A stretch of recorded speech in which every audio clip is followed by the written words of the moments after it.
నిజంగా కాగితం దొరికిందా? దొరకలే కాగితం. దాచిపెట్టిండేమో అవే దొరుకుతుంది. కొత్త చదవాల్సి వస్తుంది.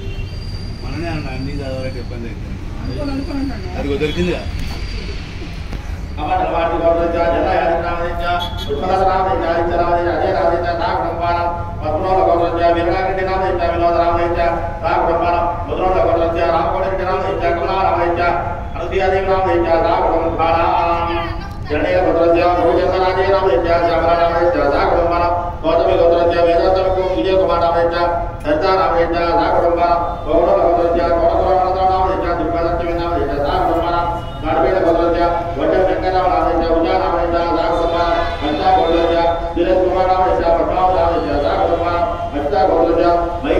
దగ్గర దగ్గర దగ్గర